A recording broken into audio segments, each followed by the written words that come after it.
Hello everyone.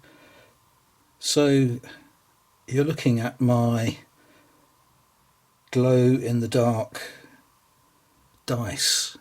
Now it's dark obviously and there's nothing glowing. I can see a very faint glow, not through the camera though. That's not to say they're not working or anything like that. I'm basically experimenting with their properties in making this video. So to sort of grossly simplify the physics, in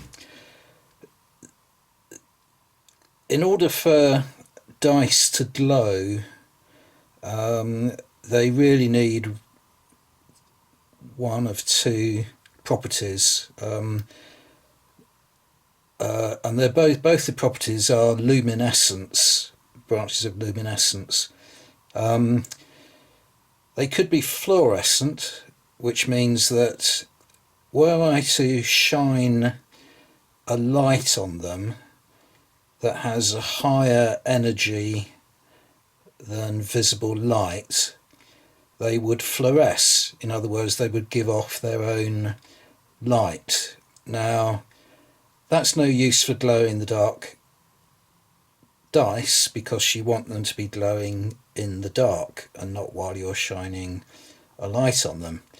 But the other type of luminescence which is applicable here, rather than fluorescence, is phosphorescence. Now, if something has phosphorescent property, if you shine a light, a higher energy light wave, so ultraviolet or something like that, or X-rays, onto them, they will not only glow whilst the light is being applied to them, but they will continue to glow after the light has been switched off. So in other words, they will glow in the dark.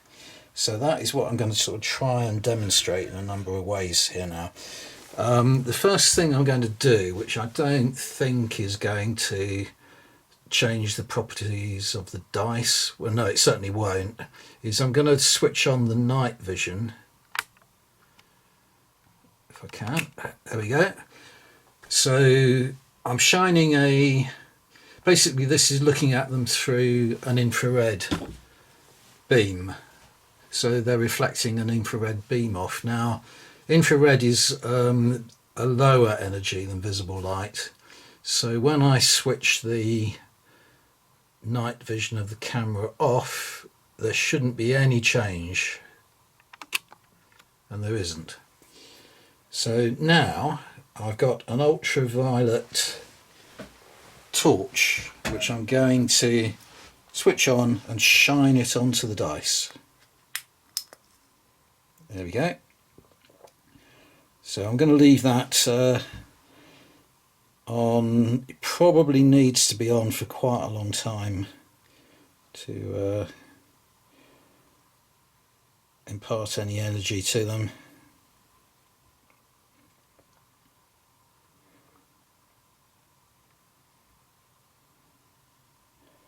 Right, now I'm going to switch the light off and see if there's any glowing effect from the dice.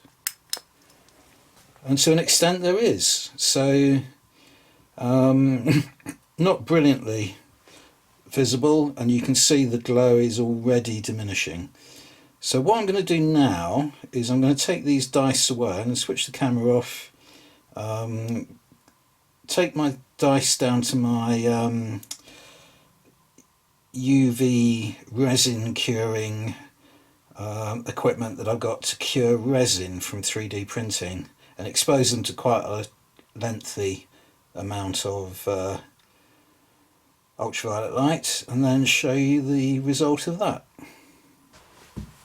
Right, here we are then. So this is after the dice have been in my resin curer for 12 minutes, and they're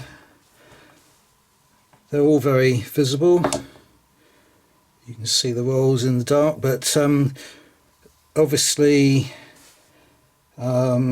I can see the dice in the dark, but if I was going to play a nighttime scenario war game, I wouldn't be able to see the figures.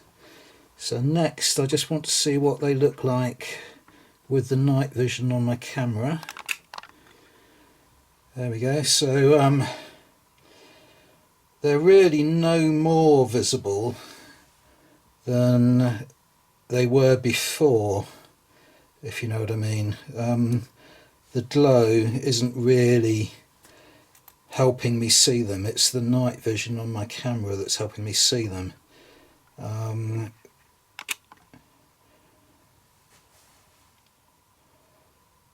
And already you can see they are beginning to lose a little bit of their luminescence.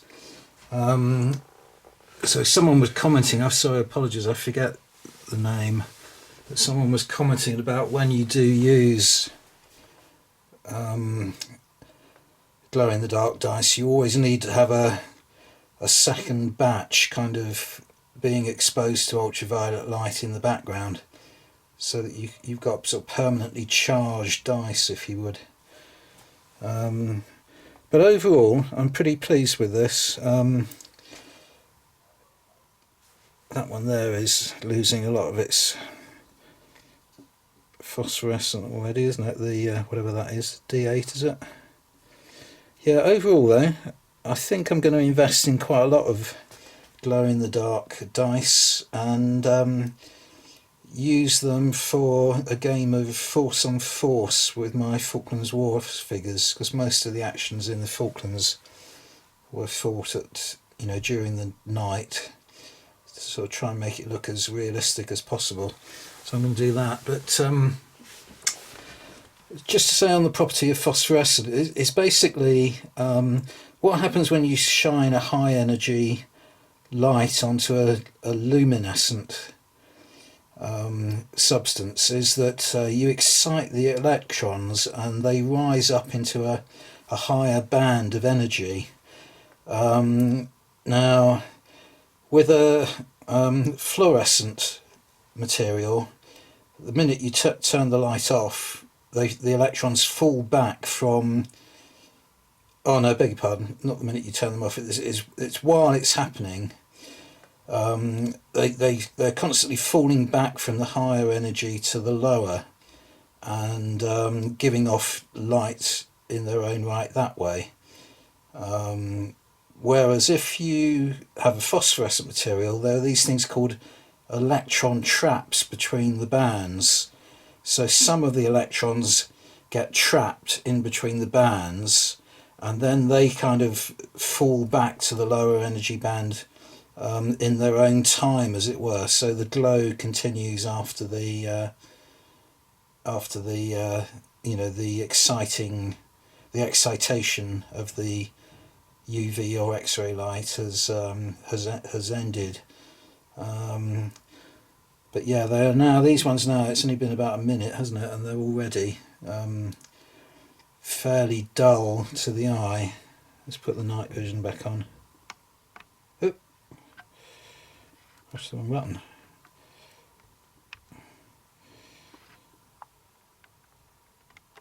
Come on, I'm trying to do it in the dark. There we go. So you might be just as well off with ordinary dice, I don't know. Anyway, useful experiment to test the properties. Thanks very much for watching, and I'll see you on the next video. Bye for now.